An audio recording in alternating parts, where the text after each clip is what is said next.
अस्सलाम वालेकुम, नमस्कार साथियों। मैं आज आप सबके सामने एक बहुत ही महत्वपूर्ण विषय को लेकर उपस्थित हुआ हूं और वो विषय है भारत जोड़ो न्याय यात्रा।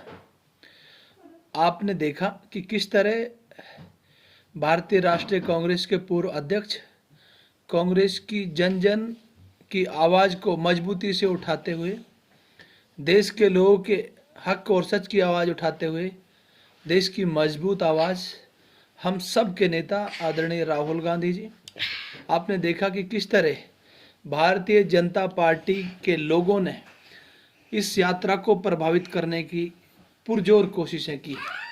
इसी कड़ी में आसाम के मुख्यमंत्री हिमंत बिस्वा शर्मा ने अपने आप को पक्का बीजेपी कार्यकर्ता, पक्का बीजेपी मुख्यमंत्री दिखाने की एक होड़ पैदा कर हर वो कोशिश की जिससे भारत जोड़ो न्याय यात्रा को प्रभावित किया जा सके। आपने कहा कि हम भारत जोड़ो न्याय यात्रा को आसाम के अंदर सुरक्षा नहीं देंगे, जबकि भारतीय संविधान का अनुच्छेद 21 के तहत ये हर राज्य सरकार की बेसिक और प्राइमरी ड्यूटी बनती है कि वो देश के बड़े नेता ही नहीं अपितु आम जनमानस की सुरक्षा करे। लेकिन उसके बावजूद यात्रा को इस कांग्रेस के कार्यकर्ताओं को सुरक्षा न देना और कांग्रेस की चल रही भारत जोड़ो यात्रा में बीजेपी के समर्थकों, बीजेपी के वर्करों का उत्पात मचाना, नारेबाजी करना, ये दर्शाता है कि हिमंत बिस्वा शर्मा पूरी तरीके से डर चुके हैं, पूरी तरीके से एक्सपोज हो चुके हैं और पूरी तरीके से फ्रस्ट्रेट हो चुके हैं। और उसके बाद राहुल गांधी जी और कांग्रेस के कार्यकर्ताओं के खिलाफ किस तरह जोरहाट में मुकदमा दर्ज करते हैं और वो एफआईआर खुद डीजीपी को फ़ोन कर कराते हैं। और ये एफआईआर भीड़ को उकसाने के लिए इस तरह का आरोप लगाकर राहुल गांधी जी और दूसरे कांग्रेस के नेताओं के खिलाफ कर दी जाती है, जो अपने आप में दर्शाता है कि भारतीय जनता पार्टी पूरी तरीके से डर चुकी है और एक्सपोज हो चुकी है। और ये हिमंत बिस्वा शर्मा की बौखलाहट दर्शाती है। आज आपने देखा हिमंत बिस्वा शर्मा जब आसाम से कांग्रेस की न्याय जो यात्रा है वो पश्चिम बंगाल में प्रवेश कर चुकी है, तो आज आसाम के मुख्यमंत्री हिमंत बिस्वा शर्मा ने प्रेस कॉन्फ्रेंस कर बताया और अपनी सफाई पेश की। यहाँ तक कि राहुल गांधी जी को उस दिन मंदिर में प्रवेश करने तक नहीं दिया गया।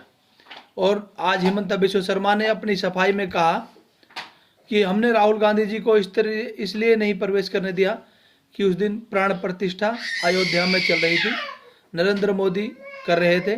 हमने ये चाहते थे कि लोग नरेंद्र मोदी को देखकर, जो लोग देख रहे थे वो उनको देखना छोड़कर राहुल गांधी जी को देखना शुरू करें, इसलिए हमने उनको परमिशन नहीं दी।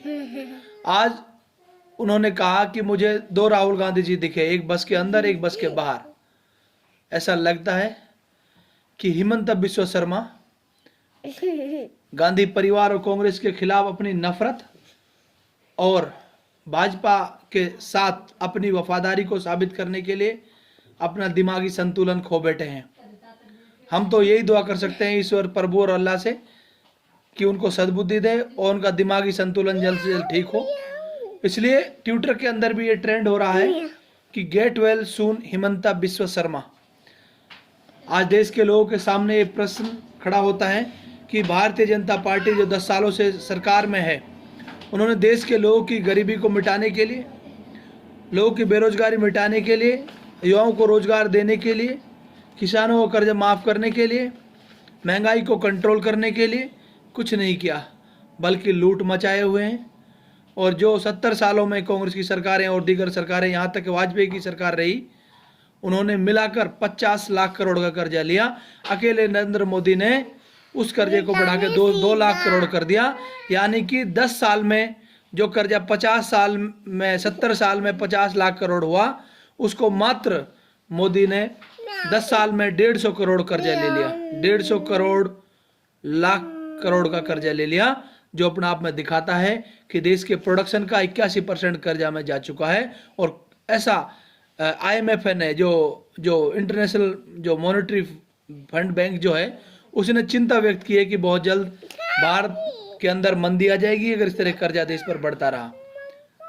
तो ये देश के लोगों के सामने आज प्रश्न खड़ा होता है कि नरेंद्र मोदी जो पूरी तरीके से फेल हो चुके हैं, इनकी सरकारें जो राज्यों में चल रही हैं पूरी तरीके से भ्रष्टाचार में लिप्त हैं, ये देश की जनता के लिए, देश के लोगों के लिए, उनके उत्थान और तरक्की के लिए कुछ नहीं कर रहे हैं।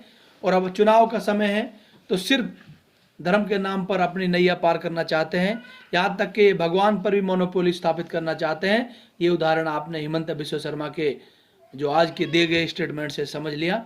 इसलिए आप सबको समझने की जरूरत है कि अगर सही मायने में देश की मजबूत आवाज़, देश के युवाओं और बुजुर्गों और माता और बहनों, महिलाओं के लिए अगर सच में कोई सोच सकता है तो अखिल भारतीय राष्ट्रीय कांग्रेस ही है। कांग्रेस के राष्ट्रीय नेता आदरणीय राहुल गांधी जी, माननीय खड़गे जी, श्रीमती सोनिया गांधी जी, श्रीमती प्रियंका गांधी जी, श्री रणदीप सिंह सुरजेवाला जी, कुमारी शैलजा जी, केसी वेणुगोपाल जी और पवन खेड़ा जी और दीगर हमारे कांग्रेस के जयराम रमेश जी, यही नेता, ये देश की मजबूत आवाज़ हैं, यही लोगों को न्याय दिला सकते हैं।